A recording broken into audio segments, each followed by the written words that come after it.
Hello, how are you? Where the hell have we been, Loka? We have been having a summer of something. Busyness, I don't know. Not not summer, but yes, we took a little bit of a break, but we're back. We're going to be consistent. We have a schedule. We're very excited for the next smattering of episodes. So stay tuned, friends. Stay tuned. Yes, please, just hold on, Spider Monkey. We're gonna do some episodes. How many of these are you going to throw in? I'm very excited. Keep going. I Keep think I got a going. bunch. And a bunch. We're gonna keep the whole episode. We're gonna be rolling. I love it. What you reading? I I texted you or I sent you a reel that said I was having a Jane Austen summer because I Yes. had no money, no prospects. I was already a burden on my parents, and I'm frightened. Catherine, Sorry. you did. You did say that. Yeah. Yes. So I've been reading a lot of like Jane Austen Regency era things this summer, which was unexpected. So I'm in the Oh. home stretch of this second novel in this series called The Late Miss Willoughby. And it's like, if you look, I posted on our stories the first one, which is the death of Mr. Wickham Oh, yeah. or the murder of Mr. Wickham. There you go. And anyway, if you love a murder mystery, like very Agatha Christie or like Clue, kind of Clue who done it, Hmm. with all your favorite Jane Austen couples in one house and you always kind of wanted more. It's like fanfic, but murder mystery. And actually the main character is Mr. and Mrs. Darcy's son and Catherine and Henry from Northanger Abbey's daughter. Oh, I need to So read these. Yeah, you were telling me about them, and I need to TBR these guys because they sound really amusing. they're very amusing. They're very like rated G Jane Austen though. Like part of me wishes they were like we could bump it up to like a rated T situation. Whatever. Fine. We'll do rated G. Forearms, no hand holding. I I mean, there's cute, really tender moments with all our favorite couples that you're like, oh, love that. yeah. I love that. Anyway, what are you reading? Well, something completely different. I just started on the recommendation of my sister-in-law. Shout out to Rachel. Under Lock and Key by Lana Ferguson. So it's like a Scottish romance set around the Loch Ness monster. I'm pretty sure my sister-in-law told me that maybe the main character is the Loch Ness monster. So it's like a monster romance, but not too far because I don't do monster romances. I think they're weird. But she said it was good, and I have been reading some junk. And then I took a break and I read The Cinnamon Men Coffee Shop, which is the second book to Pumpkin Spice Cafe. Because I had like been reading these horrible Why Choose books. Like I'm not even gonna tell you what they are because I don't want to like don't read them. And then I was like, I'm gonna do this one for fun because I got it from the library and it popped up and Right. I was like, well, I better read it. So yeah, it's fun. It's fun. There's a lot of Scottish accents, and I like really have a high respect for people who can write accents. And so I'm literally laying in bed last night reading it, and I'm like trying to be Scottish in my brain. But Hmm. for some Hmm. reason, anytime I try to be Scottish, it comes out weird. I don't know what it is. And so it was just funny. Like I was like laughing at myself because I was trying to read all these because they went to a pub and there were like multiple characters all speaking Oh, with a Scottish accent. Like, and so she yeah. wrote it that way. And I was just like, I can't keep up. It was funny. It's good. I love when we write in the accents, but that's also where I prefer to listen to audiobook because my Yes. brain cannot do the phonics. And I don't I'm telling like it's you. just I think this is why I've always struggled learning like second language because my brain doesn't do phonics. Yeah. So No, it's tough. Audiobook would have been smart, but I never have time to listen to audiobooks, which is a whole nother conversation. Anyways. fair. Fair enough. This is when I just put in my AirPods and I'm like, escape. No Yeah. one disturb me. I'm listening. Try it. To each their own. Anyway, writing projects. Do you have any updates on Yeah, your book? I do. So I entered the query trenches in July, the beginning of July. No, was Mid-July. it July? Yeah. That was like It's July July still. 14th. It feels like I'm my brain's in August though, but it is still July. So yes, you entered a couple Yeah. weeks ago. Yep. I've sent about 30 Wow. queries so far. I've had I think about 4 rejections and 1 request for pages, and one of those rejections was, like, personalized and very lovely, and she said some really lovely things about me and my writing. So it's yeah, that's what I'm doing. I'm querying the novel, and then I have started working on book 2. So kind of my goal right now is to get the draft of book 2 done. I would like to have it done in the next month, just, like, drafted, Well, like, mhm. here's a horrible Like, it's first all on the draft. page, and now we can get to, like, the Yeah. finessing and the reworking and all that. Yeah. Yeah, because 'cause I'd like to maybe, like, take a break from this series and write something else. And so hi, my cat is here to say hello. So that's kinda my goal right now, so we'll see what happens. It's a busy time. I just we were just talking about I just took a new job and, we're getting ready to start homeschooling, so things are about to get nuts. So I've been working really hard on, like, what does the reading/writing schedule look like each Right. week? So, we'll see. I think you've had a great start to your query adventure. Like, Mhm, I do too. I think it's Yeah, been really good. I'm glad you're in the query trenches. You decided to take that plunge. I think that was the right call. I think And so too. I'm just continuously excited for updates on your writing journey because I'm buckled in. I'm strapped in. I really like it. So, Well, thank you. Thank you for being so supportive. you're welcome. Hey, moving on. No, feelings Please, uncomfortable. Um, continue. all right.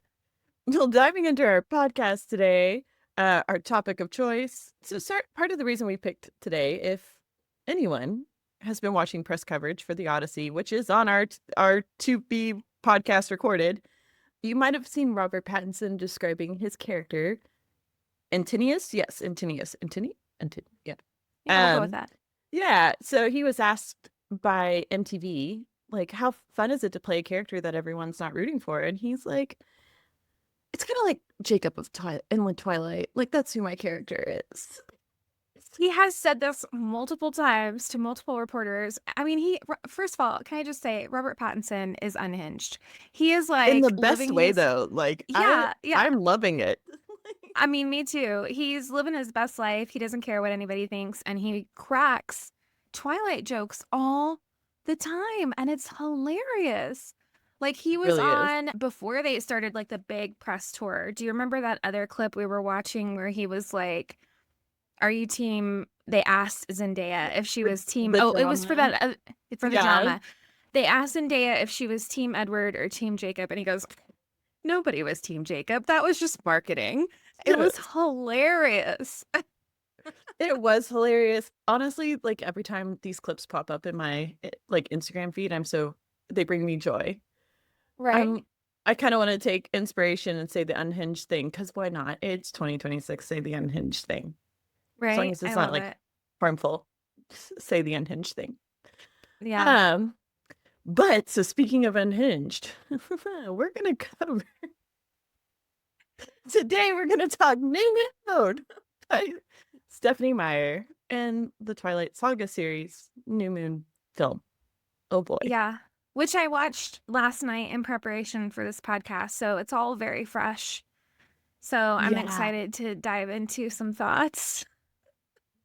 I watched it shortly after we did the Twilight episode. So please, listeners, if you haven't listened to our Twilight episode, go back and listen because it will be a good continuation into this topic. And I watched it because my kids weirdly got into it because I Yeah, had mine watched too. Twilight with them and they were like, oh, well, let's watch New Moon.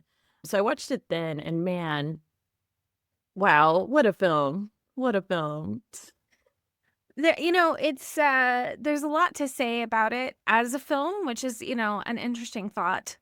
Sure. Um I yeah, okay. Well, you intro cuz I have things to say. Okay. We'll start with introing the book as we typically do. I do want to preface, obviously, New Moon has way more mature subject matter in terms of like mental health, some suicidal tendencies, and major depression. So we do need to like preface, Yeah. like, I think anything we talk about is like that is going to be a topic. This book and that movie should have been plastered in trigger warnings and like helplines put Yeah. on them. a- Absolutely. And I don't think there was any mention I don't remember reading the book and saying like, if you're struggling, call this Yeah. number. Yeah, So yeah, I don't my think it God. is. Yeah. So New Moon by Stephenie Meyer is a romantic fantasy novel in the second installment in the Twilight series. The novel continues the story of Bella Swan and her relationship with vampire Edward Cullen as she enters her senior year of high school. Everything changes for Bella when Edward's brother Jasper almost attacks her on her 18th birthday, leading to Edward and his family moving away to protect Bella. Bella sinks into a depression in months following Edward's departure, but she begins to heal as she grows closer to her friend Jacob Black. However, her life twists once more when Jacob's nature reveals itself, prompting a surprise visit from Edward's sister, Alice, and harrowing spur of the moment trip to Italy as Bella and Edward's fate hangs in the balance. Wow, I don't know how I feel about that synopsis, but okay. So, New Moon, it was highly successful, moved quickly to the top of bestseller lists, Yeah, it becoming one did. of the most anticipated books of the year. So, it was published in 2006. It peaked at #1, both New York Times bestseller list and USA Today's, and was like the biggest selling children's paperback of 2008. I did not do our research from last episode where we talked about like when did Yeah. YA become its own thing? Well, Because and it's still we, weird that yeah, it's children's and to we us. talked about this a lot in the Twilight episode because I think you and I both had a major problem with this. Right. So go listen to that episode. We dive a little bit more into the categorization of the book, which I think is so bizarre. Yeah. But anyways, I need to actually write it on my like to-do list to research that because I'm very curious. yeah, It's I am too. it's I important. really do want to know. Yeah. Reception for New Moon was more positive than its predecessor. Some criticized the middle section's pacing, which agreed. Yeah. Same in the movie. Critics generally, Yes. however, argued the novel was more mature in tone and praising the character development and its depiction of human emotion. Okay, sure, whatever. What character Um, development? yeah, can we go talk about the movie? I gotta Character get there. undevelopment? Okay, great. Oh no. I don't know It's what been a development really was long happening. time since I read the book, and I did not like this book. I do remember not liking it. Like, I liked it in the series as a whole, but I did not like this one in Yeah, particular. I remember reading it as like someone who was team vampire. I Mhm. was Yeah, I I was Team was like, Edward, so that's probably part of it. yeah, I was very disappointed in it because it was like, there's no vampires. I could care less about these werewolves. There's no vampires. But it's funny because now as I watch when I watch it, it's one of my favorite movie. It's my favorite movie out of the Yeah. series. So I don't know, maybe the book just didn't resonate as well as the Mhm. movie did with me because I, I don't remember when the next book came out, but I mean that Shortly one came after, it out. must have been like they were doing like yearly releases. I feel like it came out Yeah, 2007. We'll so cover it when we do that 2006. episode. Yeah, 2006 was when I graduated college. So I must have like gone to the midnight book releases of Eclipse and Breaking Dawn Mm. and Breaking Dawn, Mhm. which was one book, not two. Hello. So I'm just trying to think like in my brain how I felt about it at the time. I mean, I remember going and buying the books and reading them at work. Sorry, former boss. But I can't remember. I don't think it was New Moon. I think New Moon, it was like the one that I like had to get through, you know? Right, right. I remember like not loving it. I had some friends who very much became Team Jacob because of this book. Yeah, no, So never did.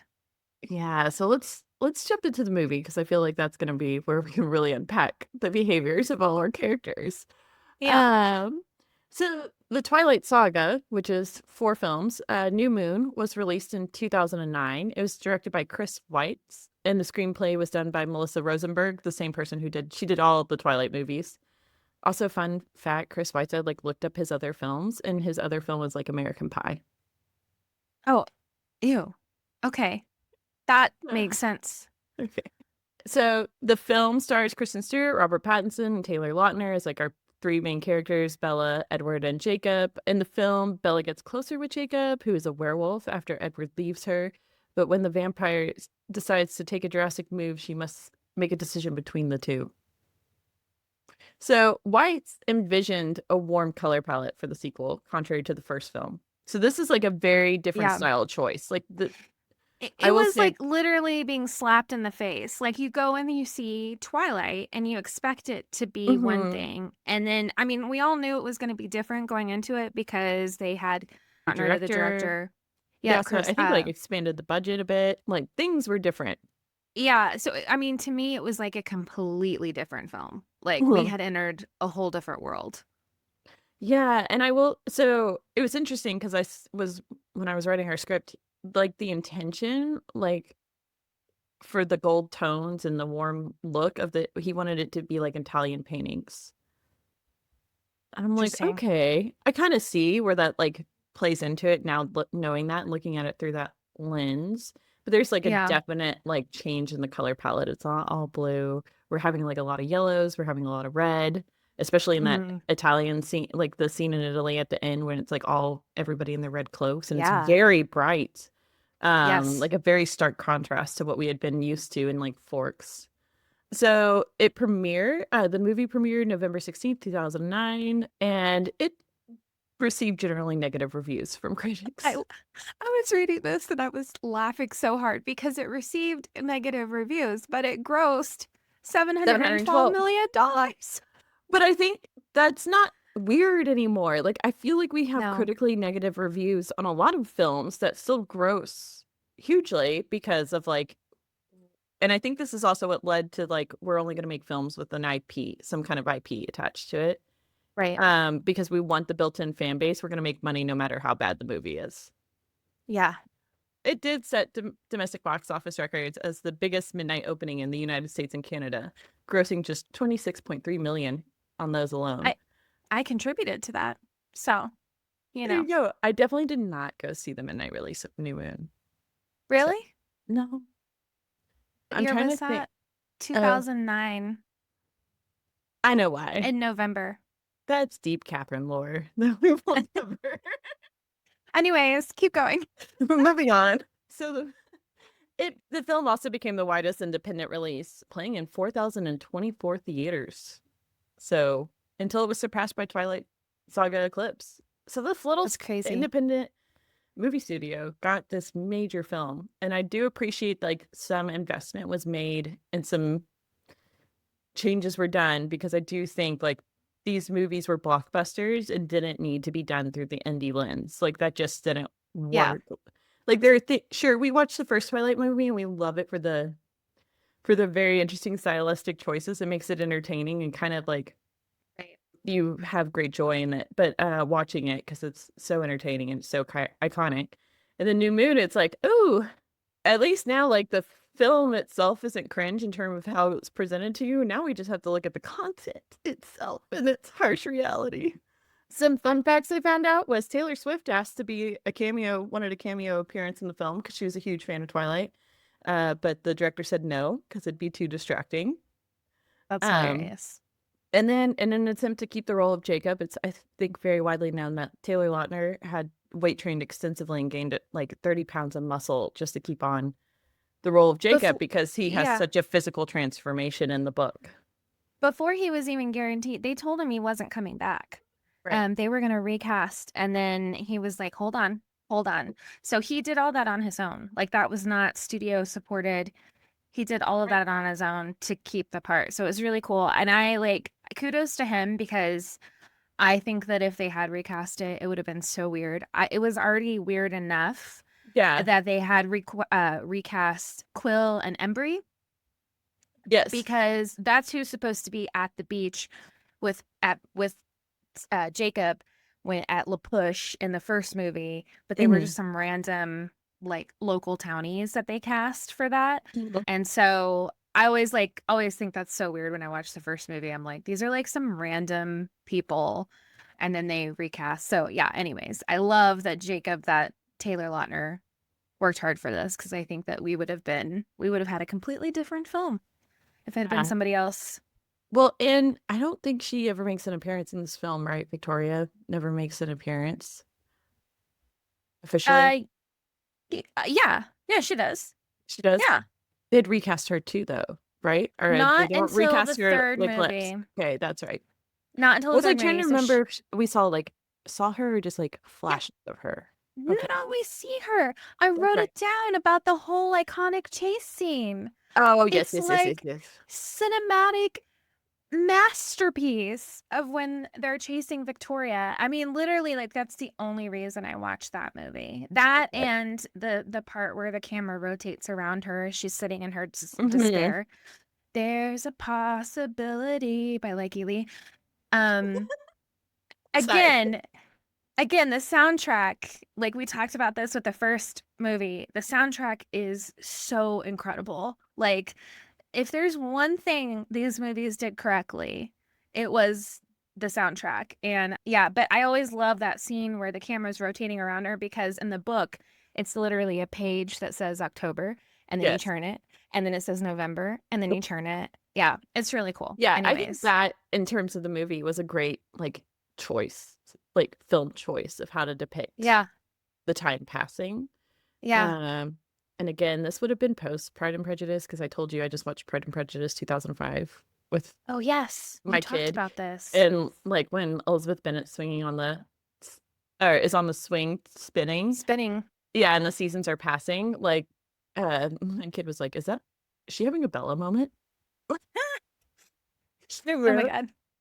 I think our children like have we really should have just brought them on to do this episode because my kids were sitting watching this movie with me last night Mhm, and we just watched it. Like we just unhinged put on number 2. We hadn't watched mhm, number 1 in a long time. So it was mhm. very out of context.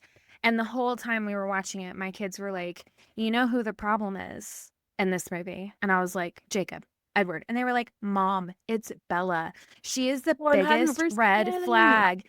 They compared her Yes. to Belly from The Summer I Turned Pretty, which, Oh. yeah.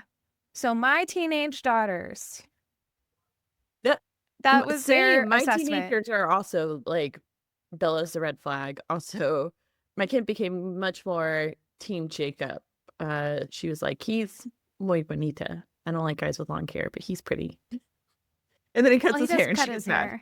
It's fine. So, Yeah. He but she cuts was his very hair. team Jacob, and she just had some funny thoughts about like dating choices. But yeah, Bella is the red flag. Like let's start talking about our thoughts about the movie because like Bella is the red flag in this film.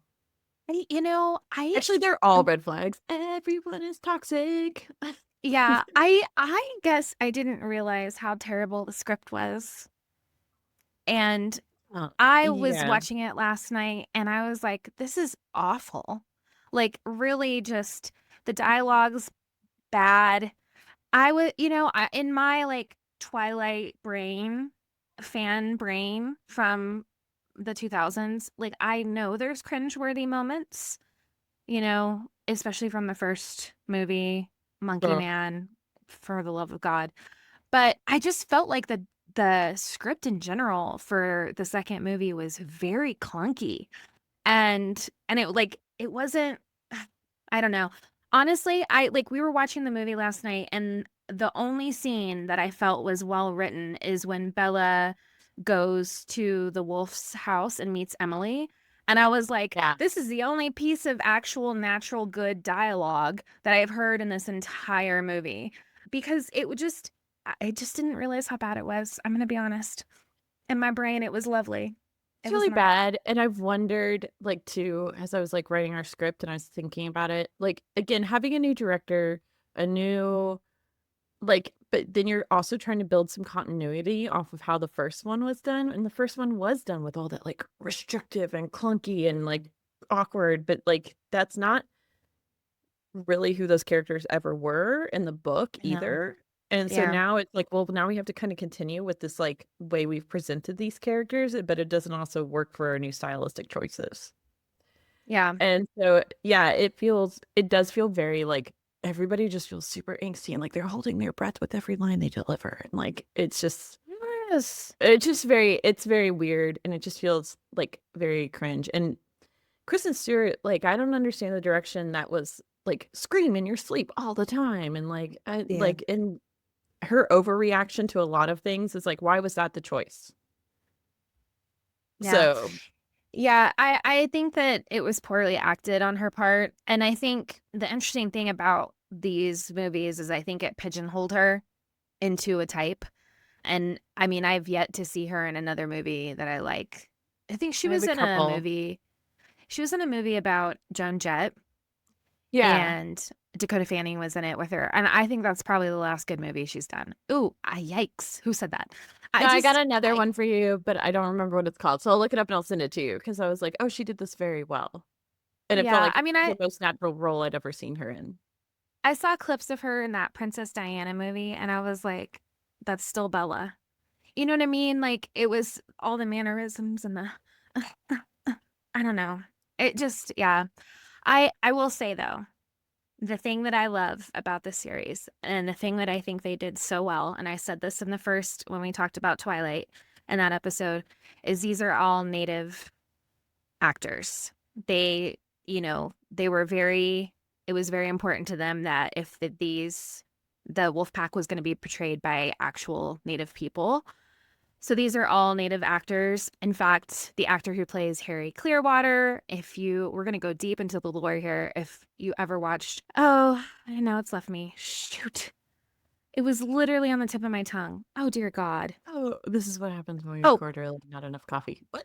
yeah. He was in Northern Exposure, which was a My mom loves that very, show. yes, popular show from when was that? I don't even know. Y'all, I don't know. I'm pulling this from my brain.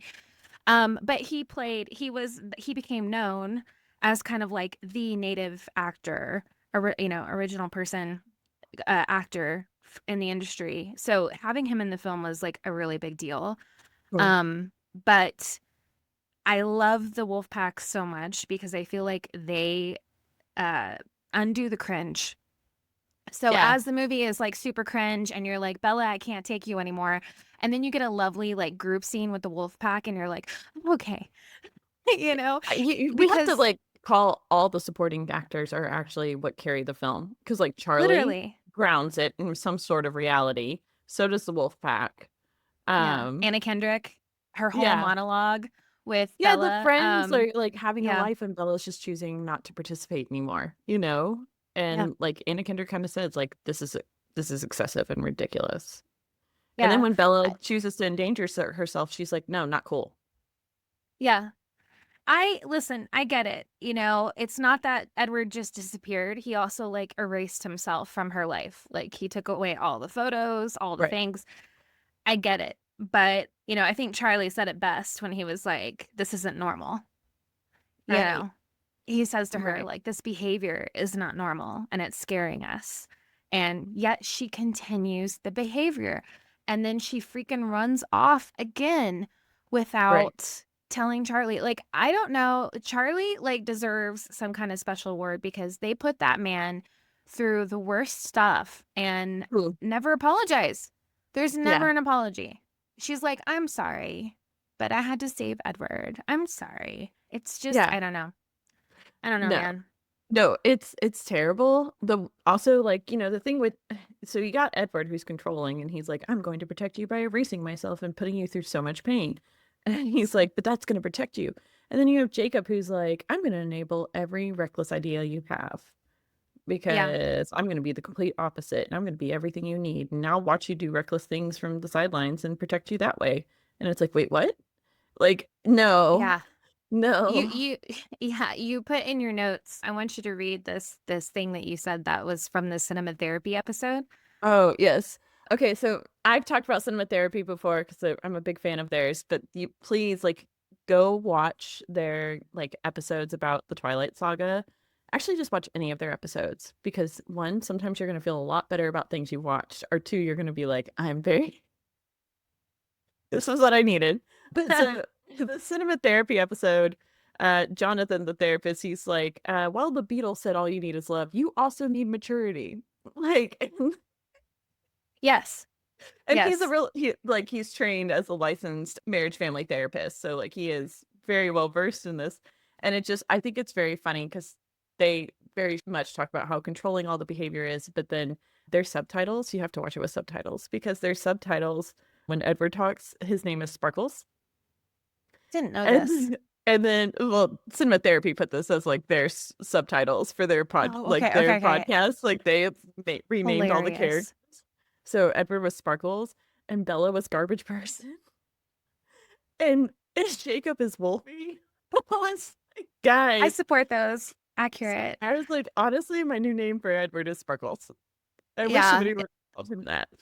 that's so funny. Yeah, it was really interesting watching it last night with my daughters because I think before when I've watched it, I've always called out Jacob's behavior because like I feel like he just latched onto her like a leech a little bit and was like, "I Yes. love you, Bella. Like, I'll be with me." Well, and we But also have to remember he's like 15. He's 16, yeah. 15, 16. Like, Yeah, and she's 18. right, Yeah. right. And And the that's the a other thing huge emotional immaturity gap, especially in ye- boys and girls of like adolescence. yes. Like, it is a Yes. chasm between. But that being said, I think what I noticed last night that I haven't really noticed before is how much Bella fed into it Yeah, and no, let him she led on. on so much. And yeah, it really actually started bothering me last night when we were Yeah. watching it. I was like, this is not okay. Like, and then at the end to be like, you can't hurt each other because you'll hurt me. And I was like, girl, side note, you sent me a video that the original book had Jacob's taking over Edward's body. But that was the end of Eclipse because it like she only had a 3-book contract. So they weren't gonna Yeah, like green light of Breaking Dawn the way she wanted to end it. So she was like, yeah, Edward's gonna like somehow take over Jacob's body. And then Jacob ends up taking over Edward's body and they do a complete switch. And I'm like, ew? I know, What? super gross, but it made me laugh when you sent that to me because you and I have talked a lot about how we think that this book should have just been a why choose. Yeah, 100%. Again, end of the movie. One of the comments made was, do you guys not know about Polly? Well, no, because it was written from a Mormon perspective. And so instead of a why choose, we got I can't turn you because I'm worried about your soul. I'm not going to let you make your own decisions about your future because I think what bothers me Like so much being about New 100 Moon. is like not okay. Like you should, but he is like, I guess, stuck at 17. His brain was frozen at 17. Is it though? The thing is though, is like he literally broke up with her, abandoned her. She comes to Italy to save him, and they get home, and all of those scenes with the two of them were so lackluster. Like Hmm. there was no big reunion, there was no big he apologizes to her, but it's like the one of those apologies where you justify your actions, you know? Yeah, it's not really an apology. He even like, I appreciate this, the cinema therapy they called it out, where he goes, I lied to you. Like, and I did it. I lied to you to protect you. And she's like, cool, I love you. And it's like, no, No. no, And then no. and then they go to his parents' house so she can have everyone vote on whether or not she should become a vampire. And Which is then also he's super like, wrong on his part too. Like, right? So she's like, I don't like you controlling me, so I'm gonna use your family to control you. And like, it's like, no, guys, no. well, and then he stands there and says to Carlisle, "Why are you doing this to me?" And I'm like, dude, my dude, this is not about you. This is not about you. And this is one of the things that I think the movies really lack that was actually in the book is that there was so much more than just Edward to Bella becoming a vampire. She Right, had never felt more like herself than when she was with Edward's family. right. And she felt like a calling of sorts to be a vampire.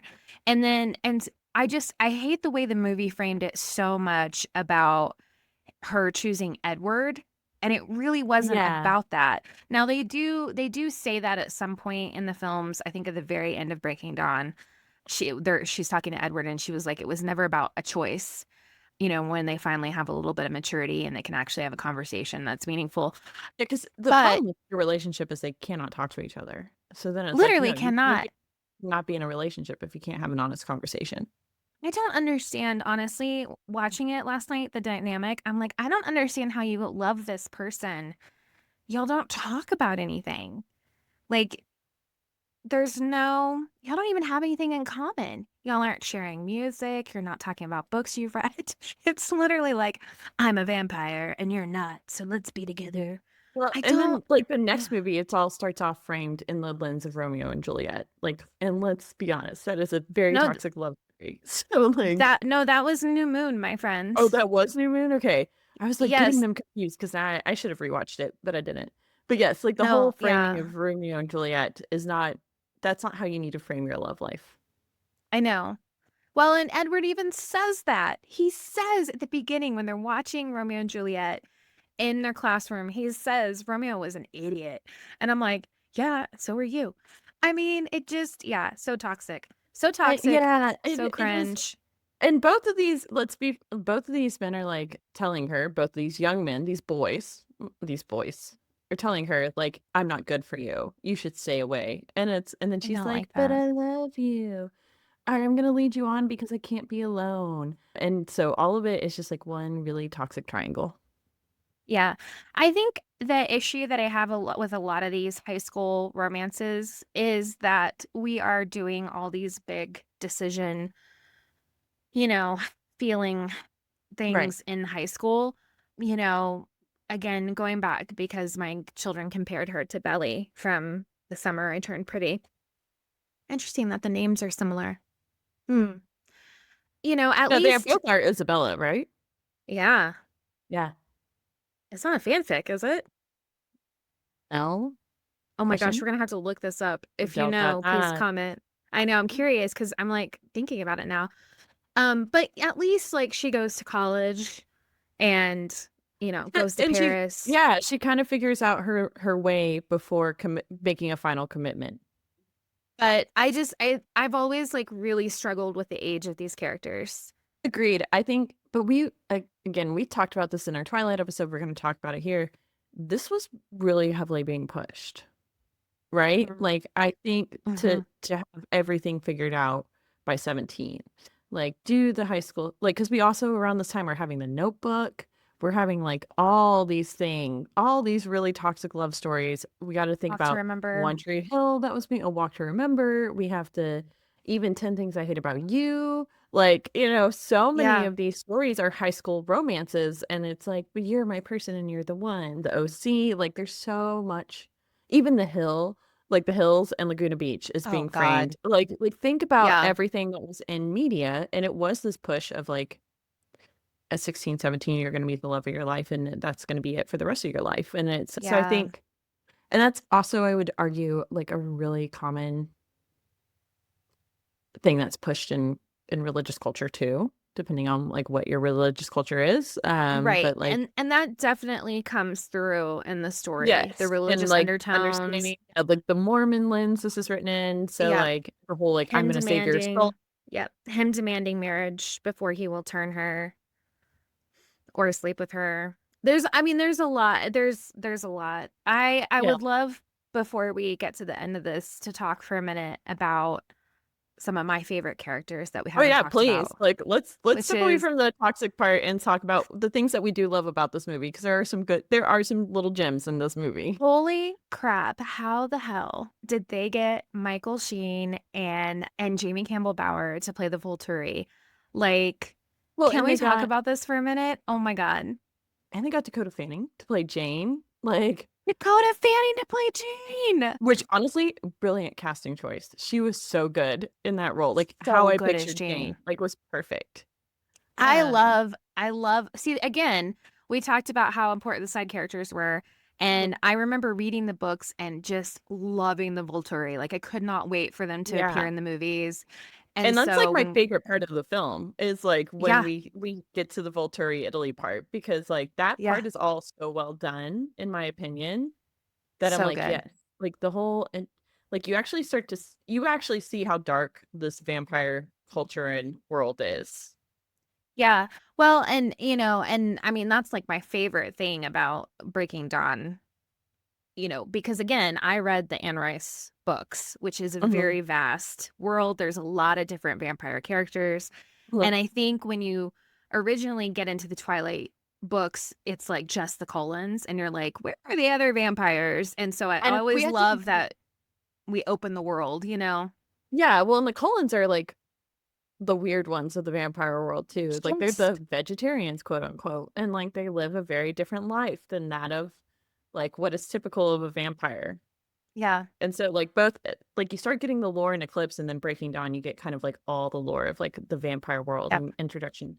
So I agree. Yeah, the Volturi are great. And yes, Michael Sheen in that role is slightly unhinged, but also so Oh my good. gosh, he does it so well. Like the part where he is trying to see if Jane's powers work on Bella and it doesn't, and his reaction is this like Like high-pitched cackle. giggle. Yes. It's hilarious. Like it's so funny.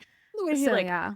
says her name all the time. Like he like pronounces her name like he's savoring something. And Isabella. yeah.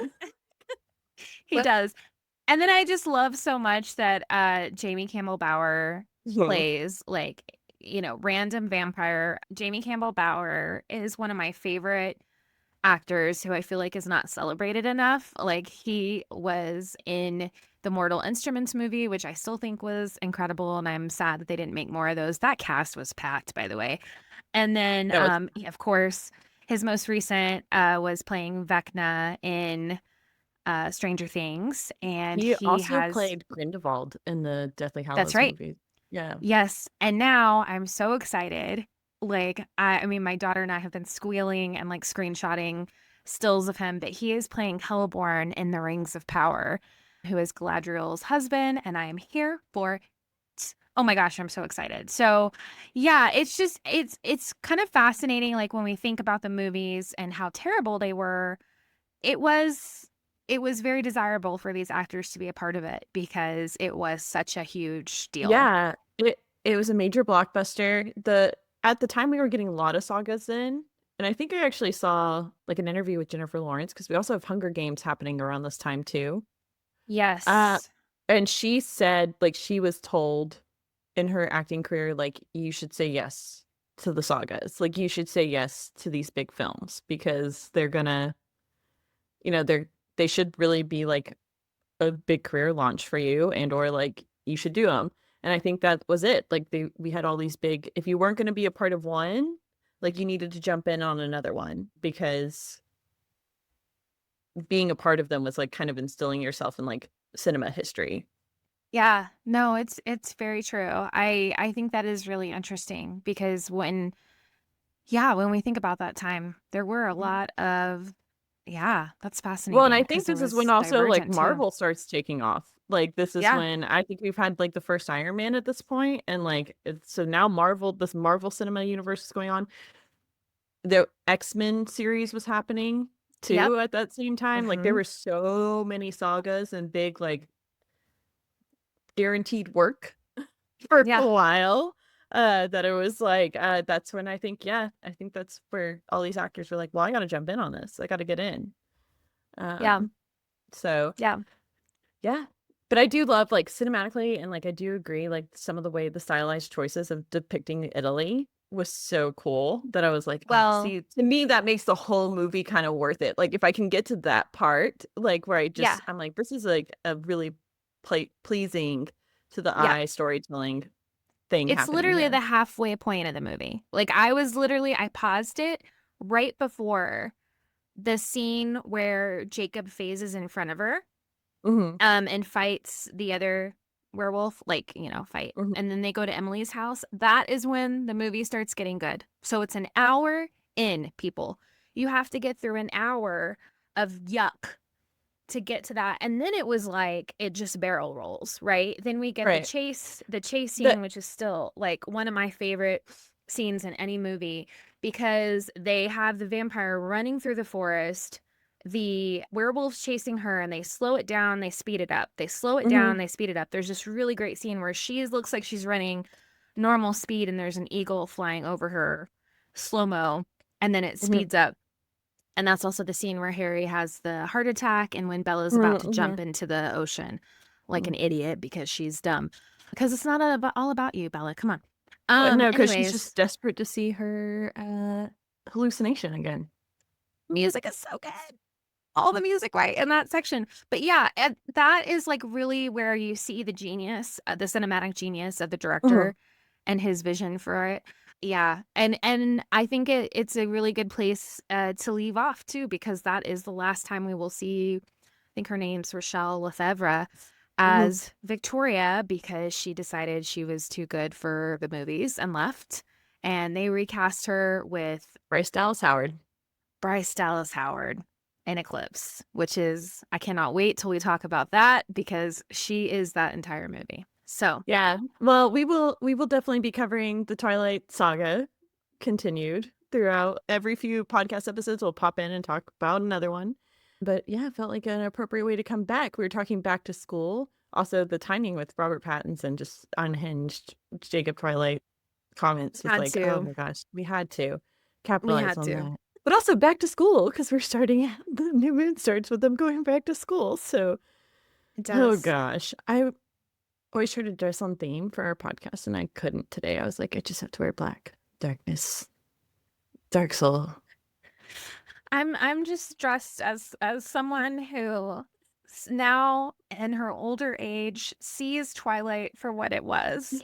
And Okay, but in all fairness, we see Twilight for what it was. It's a toxic nightmare. Like, it is, there is cringe. So, okay, this is how we can wrap, because I put this in here. I said, in terms, or like, to me, it's a chicken and the egg situation. Were the books toxic and cringe, or did the movies highlight how toxic and cringe the books were because of like how they chose to pull the content out and adapt it?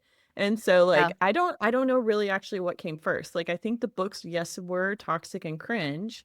However, we also highlighted there's stuff in the books that don't make it to the movie right. that like where Bella's making more choices for herself and definitely has like more independence in the books than we see depicted in the movies. And so, like, did the Yeah. movies then make the books super toxic? Like, I don't know. I think they're both problematic, should come with trigger warnings, and Yeah. go watch cinematherapy and heal yourself a bit after.